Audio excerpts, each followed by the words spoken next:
다니엘이 소년 시절에 그 유대가 멸망해서 바벨론에 우수한 자원이다 해서 뽑히거나 또는 그 포로로 잡혀가게 된 것인데요.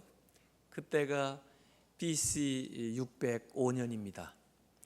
그때부터 BC 530년까지 거의 75년을 그 바벨론 그 지역에 있으면서 사실 물론 준비한 기간도 있었겠지만은 결국에는 그 유대 사람으로서 최고위직에 있었던 사람입니다. 거의 90세까지 살았을 것으로 추정이 되는데 그분은 4명의 왕을 거쳐서 고위직에 있었습니다.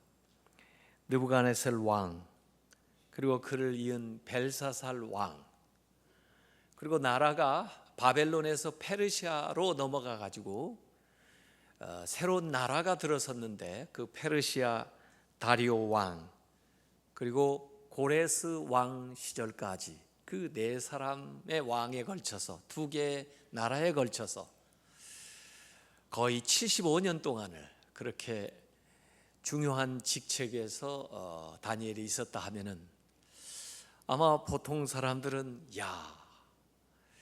그 대단한 처세술이었겠다, 또는 카멜레온처럼 그 시대나 왕이나 상황에 아주 잘 적응을 하면서 지냈기 때문에 그렇게 오래 생존하지 않았나 생각을 할 수도 있어요. 그러나 사실은 다니엘서를 보면은 또 다니엘은 보통 원칙을 세우고 그리고 그 원칙대로 결단하면서 자기의 믿음 또 자기의 가치관, 세계관을 타협하지 않고 살아간 사람입니다. 오히려 이 다니엘은 자기만 그렇게 사는 게 아니고 왕들도 또 주변에 있는 사람들도 변화시키고 결국에는 잘못된 법도 고쳐가고 하는 정말 이 지도력을 영향력으로 얘기한다면은 지대한 영향을 미쳤던 그런 위대한 삶을 산 사람이 바로 이 다니엘입니다. 그래서 오늘 저는 이 지도자의 갖춰야 될 덕목이나 또 어떤 자질 가운데 결단, 이런 결단력이 필요한데 그 묘범을 이 다니엘과 또 같은 시대에 함께했던 그 3사람의 친구에게서 찾아보려고 하는 거죠. 바벨론에 잡혀갈 때 이 사람들의 그 유대 이름이 있는데 그 히브리 이름의 뜻이 다 참 의미가 있는 이름들이에요. 보니까 다니엘이라는 이름은 하나님은 나의 재판장이시다, 하나님만이 나를 판단하신다, 하나님이 자기 삶의 기준이다, 이런 이름이고, 하나냐는 하나님은 은혜로우시다, 하나님의 은혜에 대한 이야기를 하고, 미사엘은 누가 하나님과 같은가, 이 세상에 하나님과 같은 분이 없다, 이게 미사엘 이름이고, 아사랴는 하나님은 나의 도움이시다, 이 세상에서 하나님만이 나를 도우실 분이다, 이런 이름을 부모로부터 받았던 것이고 그렇게 살았던 사람들입니다. 물론 바벨론에 가게 되니까 그 환관장을 통해서 바벨론식의 이름으로 이름이 개명이 됐는데 벨드사살, 사드락, 메삭, 아벳누고 이렇게 이름이 바뀌었지만 그러나 그들의 내면은, 그들의 삶은 이전에 가졌던 그 이름, 그 고백 그대로 살아가는 것을 볼 수가 있습니다. 우선 오늘 읽었던 다니엘서 1장에 보면 어린 소년 시대고 이들이 이제 막 포로로 잡혀가서 왕 앞에 나오기 전에 3년 동안 마치 사관학교처럼 집단으로 훈련을 받는 그 시절인데 그때 자기들의 신앙의 정체성의 위기로 다가오는 시험이 있었어요. 어찌 보면 도저히 신앙 양심상 따를 수 없는 명령이 자기들에게 주어졌을 때 어떻게 행동했는가 하는 것이 오늘 다니엘서 1장에 나와 있습니다. 그 당시에 바벨론은 많은 신을 섬기고 있었고 또 그 신들에게 드렸던 먼저 신들에게 제사를 지낸 다음에 그 음식을 가져다가 먹었어요. 특별히 왕궁에서는 그 왕의 앞으로 그 제목이 될 그 왕이 키우고 있는 소년들은 왕의 음식인데 그 왕의 음식이라는 것이 다 우상들에게 제물로 드렸던 고기와 또 그 술을 먹도록 그렇게 되어 있는데, 사실 우리나라도 옛날에 보면 요사이도 아마 그 제사를 드리거나 그런 분들 그 푸닥거리를 하거나 그럴 텐데 음복이라는 게 있어가지고 그 뭐 귀신이든 제사상에 드렸던 그 음식을 제사 후에는 같이 나눠 먹는 그런 습속인데, 그 내용은 신에게 드렸던 제물이니까 거기에 복이 있다는 거죠. 그래서 그 복을 나눠 먹자, 이제 그런 뜻인데, 아마 바벨론 신들에게 드렸던 그 제물을 먹음으로써 바벨론 신의 은덕을 입어가지고 뭔가 해보자 하는 그런 뜻들이 거기에 들어 있었을 것 같아요. 그런데 오늘 다니엘서 1장 8절에 보면 다니엘은 뜻을 정해서 마음을 정했다, 입지했다는 거죠. 뭘 정했나 봤더니 왕의 음식, 그 우상 앞에 드렸던 제물인 그 왕의 음식, 고기죠. 또 그가 마시는 포도주로 자기를 더럽히지 아니하리라 하고, 환관장에 가서도 우리를 더럽히지 말도록, 자기를 더럽히지 말도록 간청하는 대목이 거기에 나와 있습니다. 여기 다니엘이 뜻을 정했다, 영어 성경에는 But Daniel resolved라는 그 단어는 결심했다, 단호한 결심을 얘기하는 건데, 그 resolved 그 동사에서 나온 말이 resolution. 미국 사람들은 새로운 해가 되면은 New Year's resolution, 새해 결심을 하는 거죠. 다짐을 하는 거죠. 그래서 금년부터는 내가 담배를 끊겠다, 술을 끊겠다 하든지 뭐 결심을 하는데, 이렇게 다니엘이 마음에 결심을 했다는 겁니다. 특별히 성결한 삶을, 거룩한 삶을 살아가기를 결심했다는 거예요. 아마 보통 사람들은 그 음식을 얻어먹는 것을 굉장히 영광으로 여겼을 거예요. 더구나 왕의 음식을 먹을 수 있다는 거, 아니 왕이 먹는 음식을 나눠 먹을 수 있다는 건 대단한 특권으로 여기고 있을 텐데, 이 다니엘은 그것으로 자신을 더럽히지 않고자 마음을 결심한 거예요.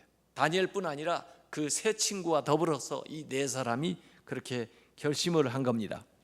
왜 이 왕의 진미를 먹지 않는다고 했느냐?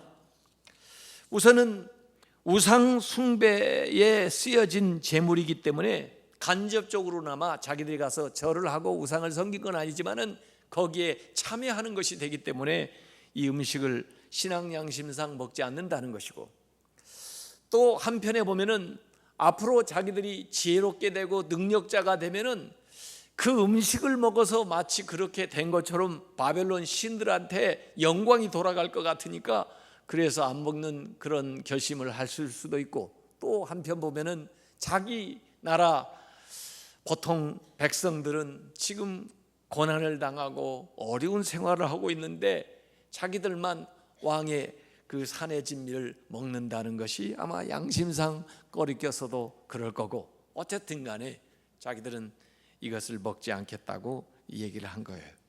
그러니까 보이지 않는 하나님을 보이는 왕보다 더 섬기는 마음이 있는 거죠.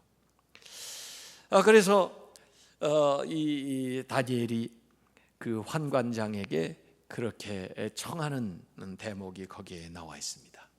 이들이 인생에서 출세하는 것보다 더 귀한 것이 있다는 것이고, 자기들이 목숨을 지키는 것보다도 더 지켜야 될 것이 있다고 하는 것을 여기 드러내는 거죠. 그것이 믿음이고 또 하나님께 대한 충성이죠. 이런 결심으로부터 변화가 시작되는 것이 오늘 성경에 나와 있습니다. 이 결심이라는 말의 라틴어 원뜻을 보니까요, 잘라버린다 하는 뜻입니다. 그래서 뭔가 자기가 추구하는 목적과 생각에 배치되는 것은 과감하게 제거해 나가는 것, 이것을 결심이라고 얘기하는 거예요. 예수님께서도 마태복음 5장 29절 30절에 이런 말씀을 하신 적이 있습니다. 만일 내 오른 눈이 너로 실족하게 하거든 찍어내버리라. 이건 결심하는 겁니다. 내 백체 중에 하나가 없고 온몸이 지옥에 떨어지지 않는 것이 유익하며, 또한 만일 내 오른손이 너로 실족하게 하거든 찍어내버리라. 이거 결심하는 것입니다. 네 백체 중 하나가 없어지고 온몸이 지옥에 던져지지 않는 것이 유익하니라. 이렇게 결단을 해야 된다는 거예요.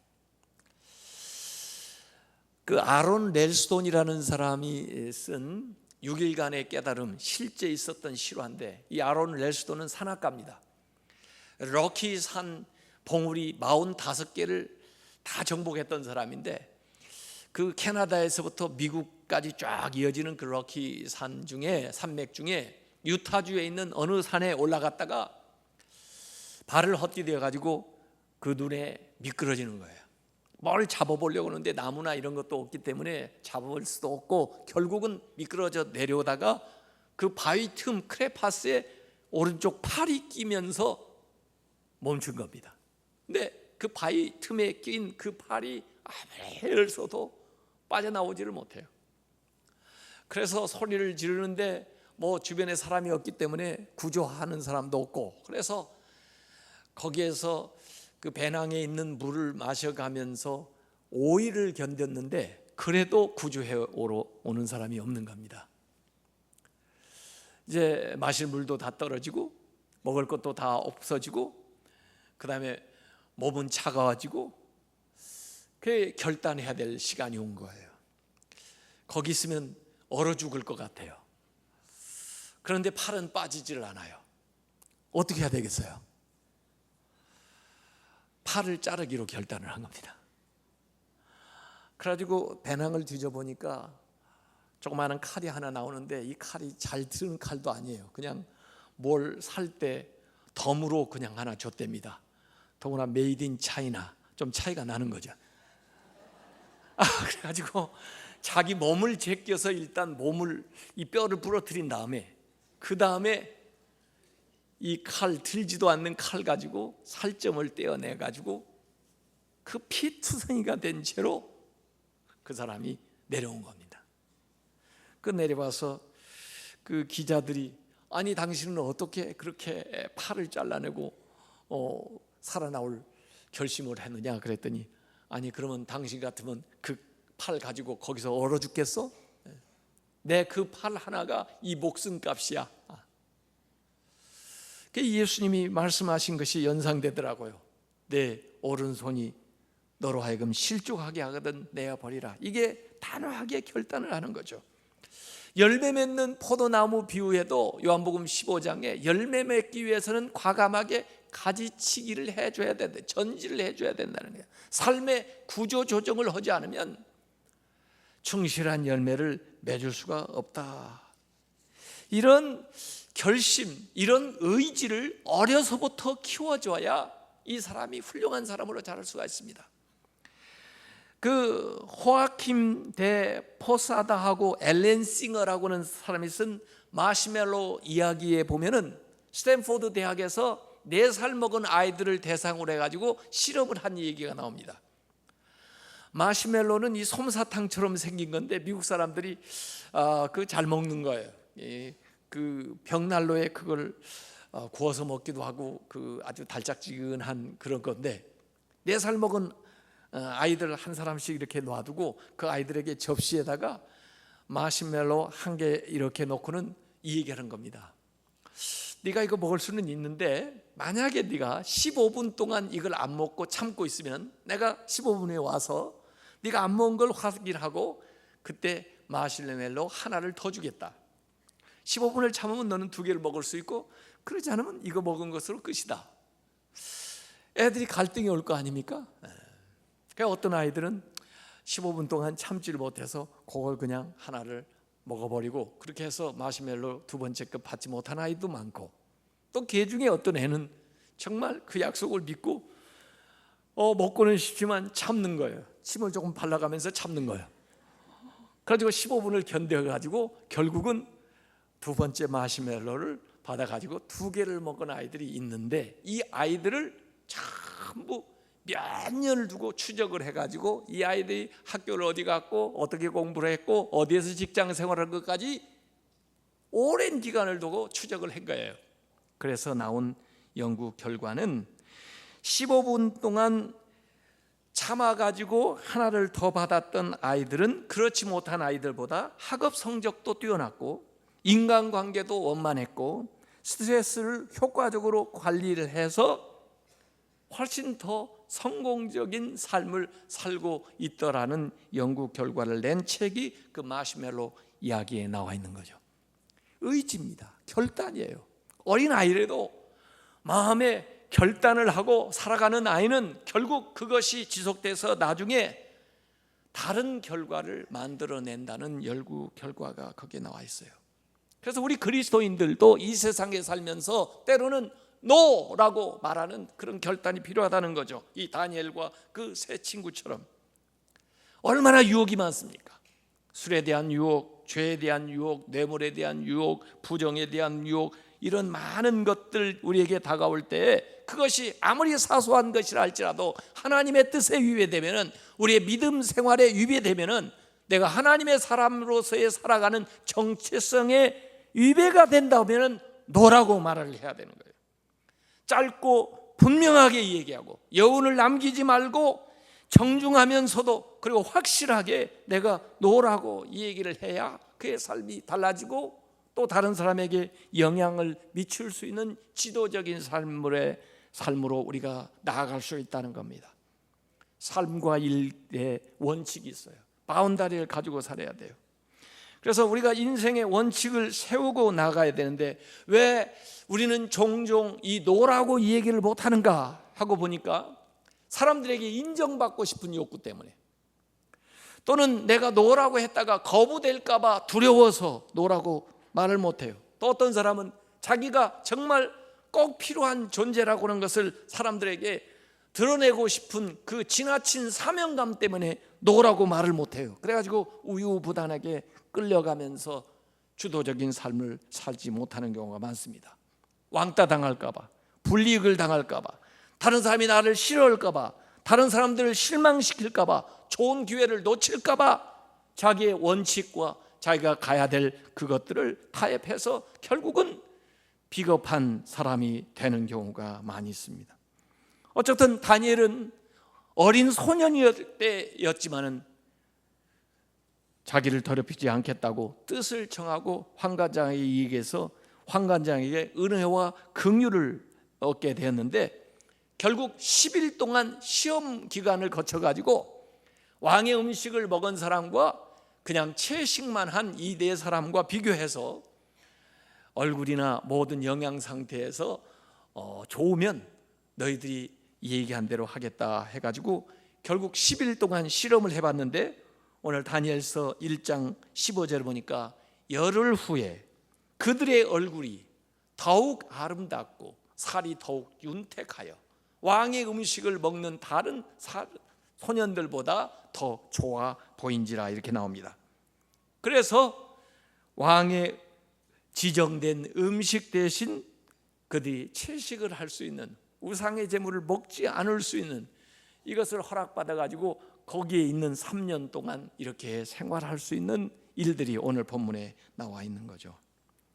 그래서 우리가 예스면 예스, 노면 노라고 하는 확실한 결단이 필요하다는 거예요.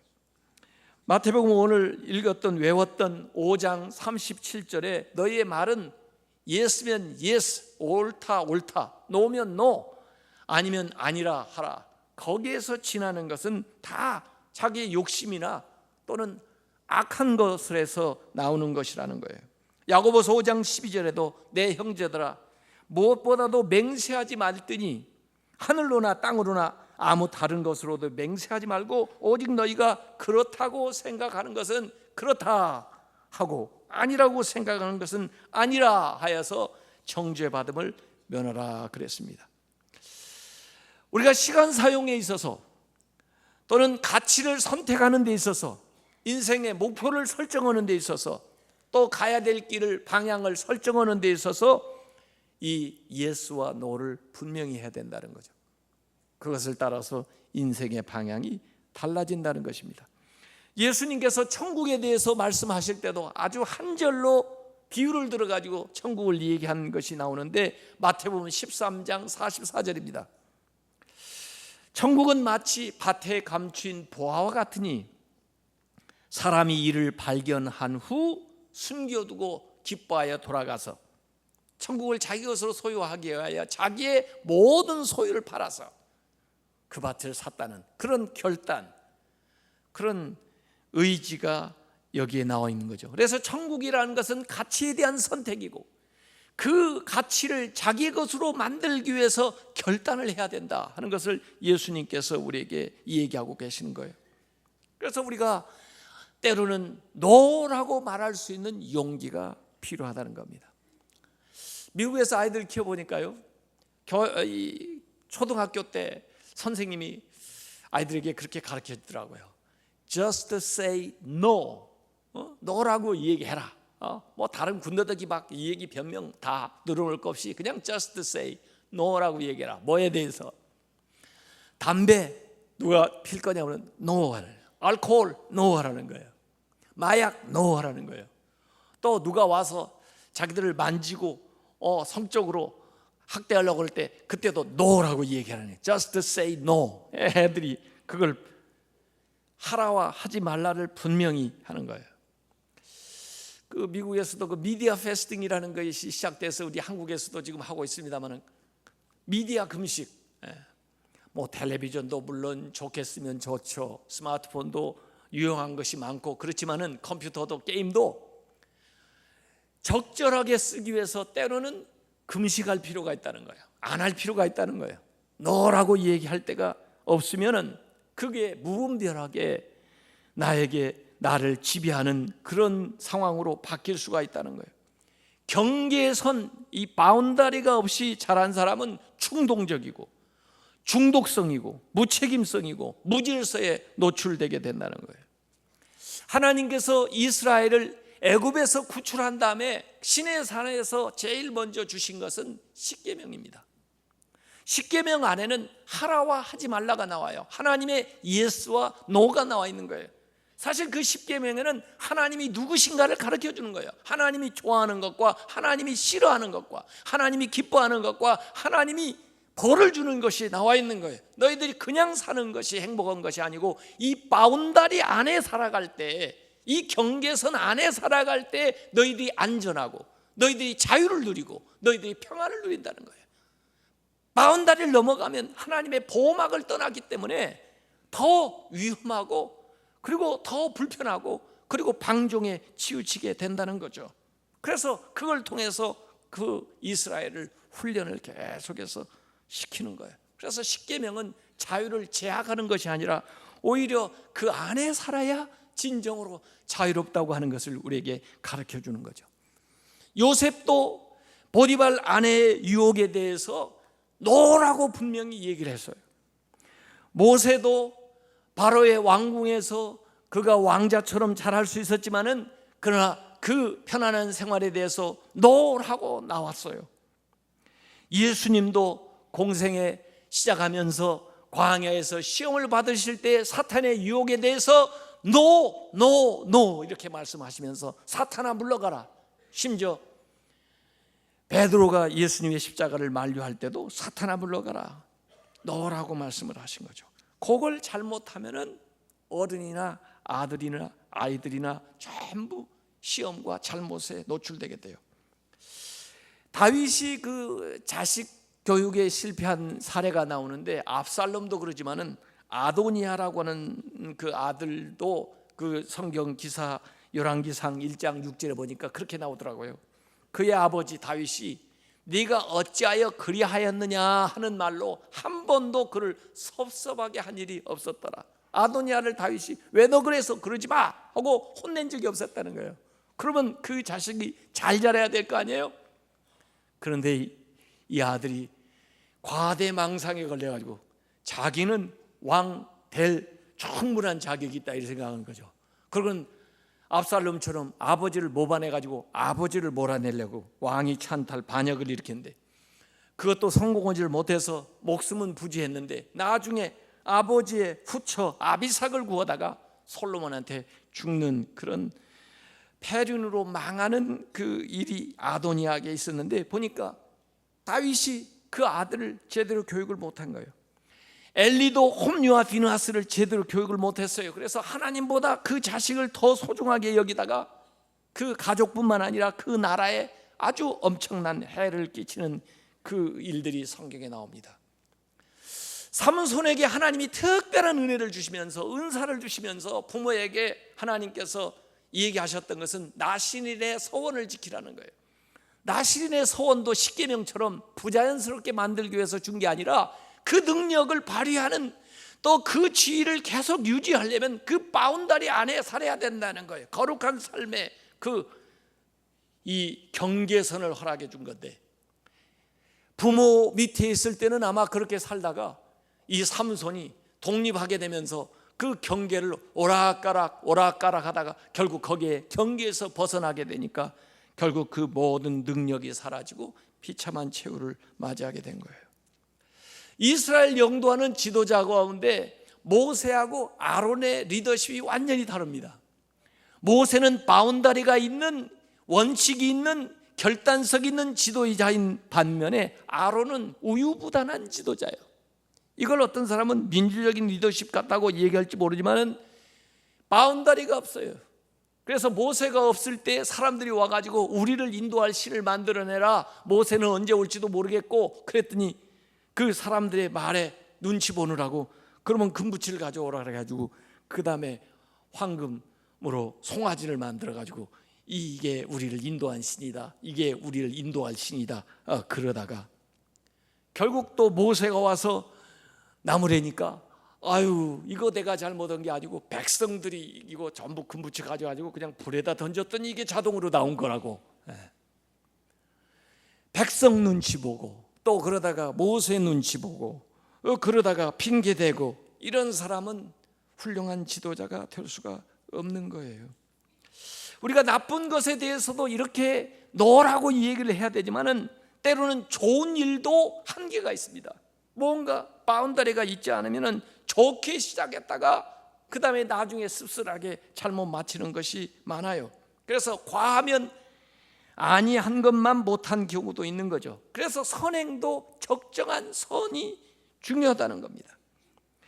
그래서 우리에게 주어진 시간과 재능과 모든 자원이 한계가 있기 때문에 그것을 적절하게 분배해서 잘 활용하는 데는 나름의 기준이 필요하고 그것을 세워 나가기 위해서는 원칙에 대한 결단이 필요하다 그런 얘기입니다. 여기 1장 이후에 또 다니엘의 세 친구, 여기에는 다니엘이 어디 출장을 갔었는지 다니엘은 없고 이 세 친구의 얘기가 이 다니엘서 3장에 나옵니다. 이때도 역시 느부갓네살 왕 시절인데 두라 평지에다가 29m 그리고 폭이 넓이가 2.7m 높이가 27m가 되는 금신상을 세워놨어요. 어마어마한 그 금신상을 세워놓고 느부갓네살이 또 모든 사람들에게 그 앞에 절을 하고 우상을 숭배해라 그런 거죠. 그런데 그 자리에 있었던 사드락 메삭 아벳느고가 절을 하지 않았습니다. 그랬더니 고소가 된 거죠. 그래서 왕이 직접 신문을 하고 또 왕이 나름대로 아끼기 때문에 한번 기회를 줄 테니까 다시 이 신상 앞에 절을 하라고 그래요. 그게 다니엘서 3장 15절에 나오는 겁니다. 이제라도 너희가 준비하였다가 나팔과 피리와 수금과 사명금과 양금과 생황과 및 모든 악기 소리를 들을 때 내가 만든 신상 앞에 엎드려 절하면 좋거니와 너희가 만일 절하지 아니하면 즉시 너희를 맹렬히 타는 풀무불 가운데 던져 넣을 것이니 능히 너희를 내 손에서 건져내시니 누구이겠느냐. 이렇게 느헤미야가 아주 엄명을 내리면서 지금 기회를 한번 주겠다고 그래요. 그런데 이 다니엘의 세 친구가 대답하는 것이 3장 17절 18절에 나옵니다. 왕이여, 우리가 섬기는 하나님이 계시다면 우리를 맹렬히 그 타는 풀무불 가운데서 능히 건져내시겠고 왕의 손에서도 건져내시리다. 하나님의 능력은 믿는다 이거예요. 그러나 우리가 만약에 하나님의 섭리가 또 달라서 그렇게 하지 아니하실지라도 왕이여, 우리가 왕의 신들을 섬기지도 아니하고 왕이 세우신 금 신상에게 절하지도 아니할 줄 아옵소서. 안 하겠다 이거예요.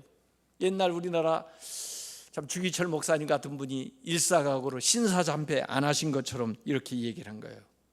그랬더니 왕이 분이 나가지고 얼굴색이 바뀌어지면서 더 화가 나서 풀무불을 평소보다 7배나 더 가열을 하라고 그래가지고 결박을 한 채로 던지라 그랬습니다. 결박해가지고 던지러 갔던 사람들이 그 불 화력 때문에 불에 탔다고 그렇게 기사가 나와요. 그래서 거기에 던졌습니다. 탔습니까? 안 탔습니까? 뭐만 탔습니까?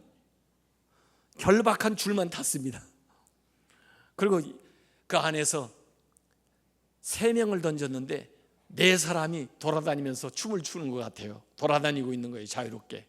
그래서 느부갓네살이 하도 이상해서 불러보는 거죠. 그래서 나왔는데 불에서 나온 거 보니까 머리털도 그을지 않고, 불 가운데 가면 머리부터 그을 거 아니에요. 머리털도 그을지 아니하고 의복 빛도 변하지 아니하고 불탄 냄새도 없었다라 그랬습니다. 그 4번째 있었던 분은 천사거나 또 이 신학자들은 구약에 나타난 예수님이다, 인자다, 이렇게 이제 얘기하는 사람도 있는데, 어쨌든 풀무불에 들어가기 직전에 구해준 게 아니라 풀무불 안에서 그들을 구원해 주는 거예요. 그래서 다니엘서 3장 28절에 느부갓네살이 이 얘기하는 대목이 나옵니다. 사드락과 메삭과 아벳느고의 하나님을 찬송할지로다. 그가 그의 천사를 보내사 자기를 의뢰하고 그들의 몸을 바쳐 왕의 명령을 거역하고 그 하나님 밖에는 다른 신을 섬기지 아니하며 그에게 절하지 아니하는 종들을 구원하셨도다.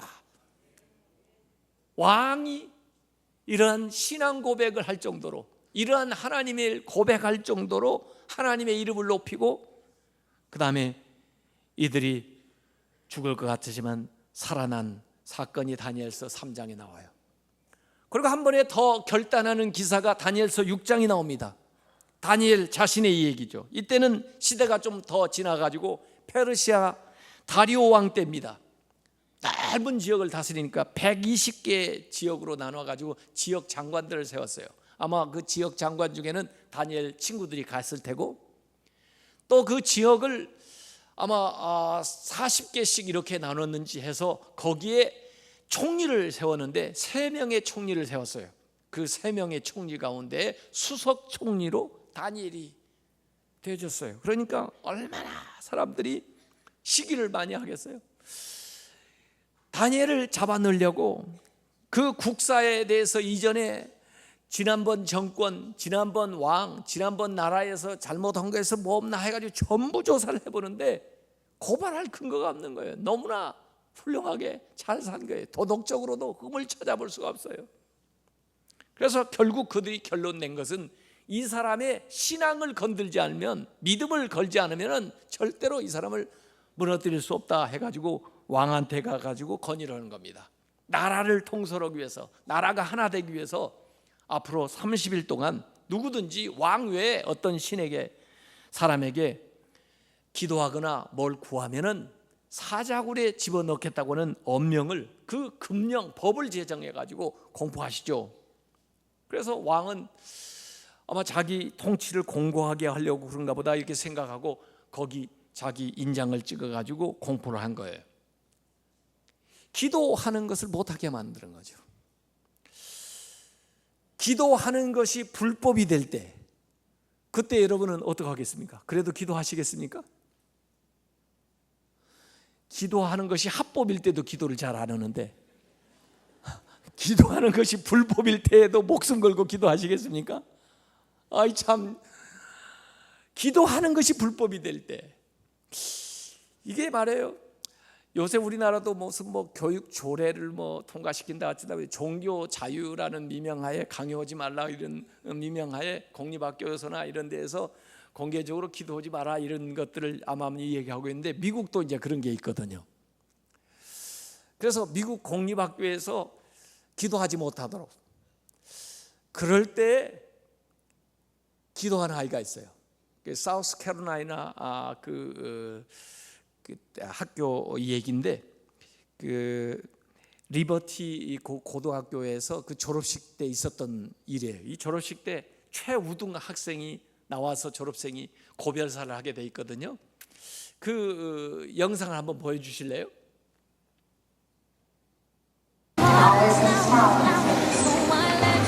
He has a passion and an intensity that not many see clearly. He has a vision too, and I'm eagerly anticipating what he will do with that for his future. He dreams big, encourages others, and creates his own path. Welcome our first speaker, valedictorian, Boyd Wisconsin.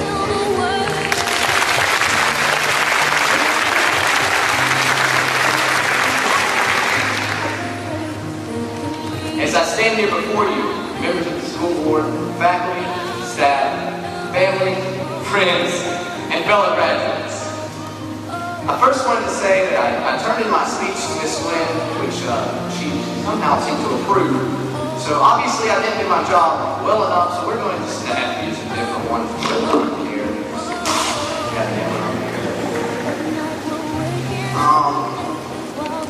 So I look out and see all the faces of people who easily deserve to stand where I am today, except for one.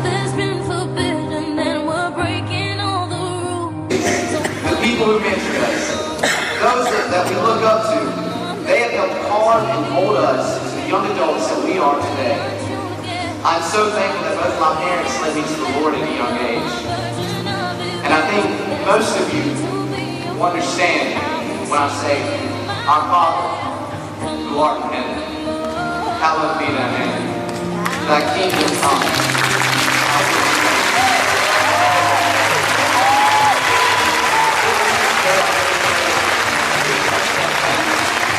As we forgive those who trespass against us, lead us not into temptation, but deliver us from evil. For thine is the kingdom, the power, and the glory, forever and ever. Amen.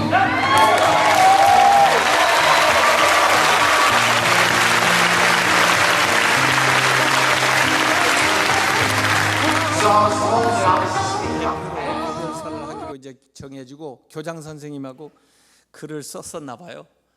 그때 읽을 것을.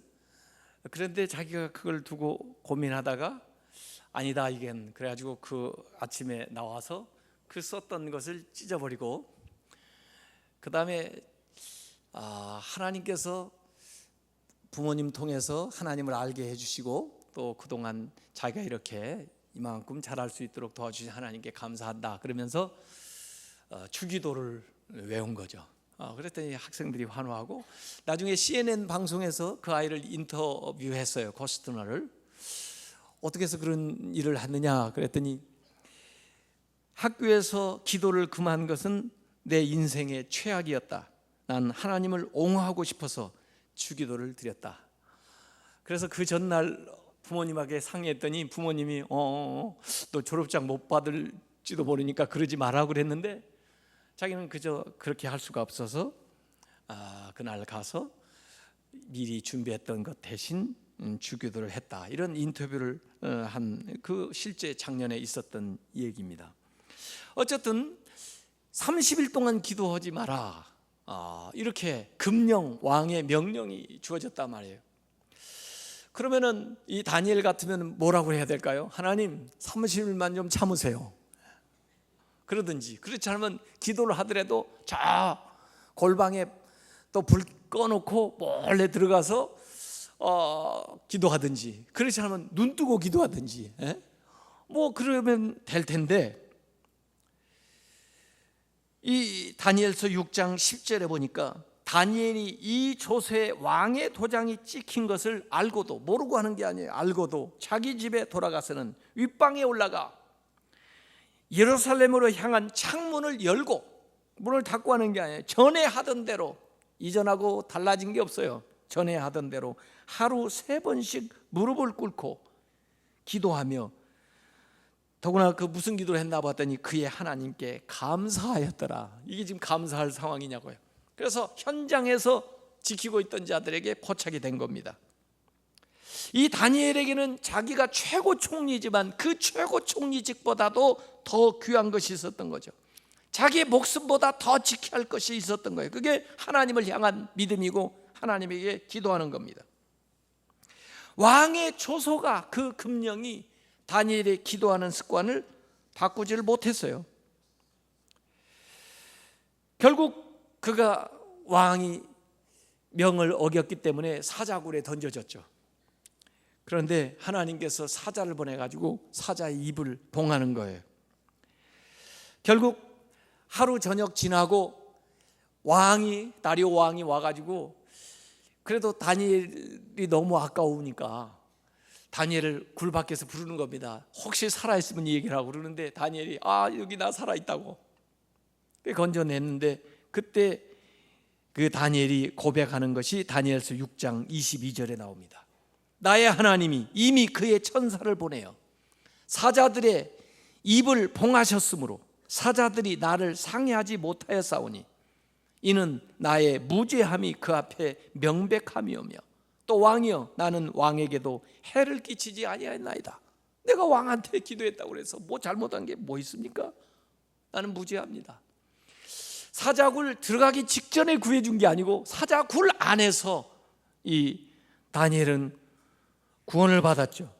그래서 다니엘을 모함하던 자들을 모아가지고 다리오가 그 굴에 던졌는데, 이 모함하던 자들은 굴에 바닥에 닿기도 전에 사자가 점프를 해가지고 그들을 잡아먹었다 하는 기사가 거기에 나옵니다. 그리고는 다니엘서 6장 28절에 다니엘이 다리오 왕의 시대와 그 다음 바사 사람 고레스 왕의 시대에 형통하였더라, 이렇게 성경이 이 얘기를 하고 있어요. 사실 어찌 보면 기도하는 것 자체가 실제로 위험할지도 몰라요. 왜냐하면 내 생각을 버리고 하나님의 뜻을 받아들여야 되니까. 사제굴에 들어가는 것처럼 위험할지도 모르죠. 그러나 결심하고 결단하고 나아갈 때 그 사자굴에서도 살아나오고, 또 왕도 감동시키고 그 상황과 모든 처지를 변화시키는 위대한 능력이 나타난 걸 믿으시기를 바랍니다. 다니엘과 이 세 친구를 통해서 우리가 뭘 배워야 됩니까? 처음부터, 소년 시절부터 원칙을 세우는 게 중요하다.